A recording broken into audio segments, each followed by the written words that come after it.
และคันបង្កើតកិច្ចសន្យាលក្ខខណ្ឌគ្រឹះសំណើនិងស្វ័យការត្រូវគ្នាសំណើគឺជាការស្នើសុំបង្កើតកិច្ចសន្យាដោយមានឆន្ទៈភ្ជាប់មកជាមួយចំណងទៅយុទ្ធស្វ័យការគឺជាការបង្ហាញឆន្ទៈរបស់អ្នកទទួលសំណើថាយល់ព្រមតាមលក្ខខណ្ឌនៃសំណើលក្ខខណ្ឌទម្រង់កិច្ចសន្យាផ្ទាល់មាត់និងកិច្ចសន្យាលាយលក្ខណ៍អក្សរប្រយោជន៍ចាំបាច់មួយចំនួនចំពោះសំណេរកិច្ចសន្យាជាលាយលក្ខណ៍អក្សរអាចមានទម្រង់ជាលិខិតឯកជនឬលិខិតយថាភូតលក្ខខណ្ឌគ្រឹះ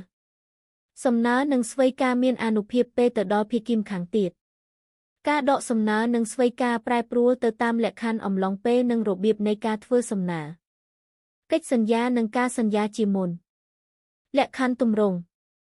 ការចុះបញ្ជីកិច្ចសន្យាដើម្បីបង្កើតលក្ខខណ្ឌតាំងគុណវិបត្តិនៃកិច្ចសន្យាផ្ទាល់មាត់គឺពិបាករកភស្តុតាងមកបញ្ជាក់ពេលមានវិវាទអំពីអត្ថភាពនៃកិច្ចសន្យាឬខសន្យានីមួយៗមាត្រា335 1335 2335 339 340ក្រមរដ្ឋវិន័យ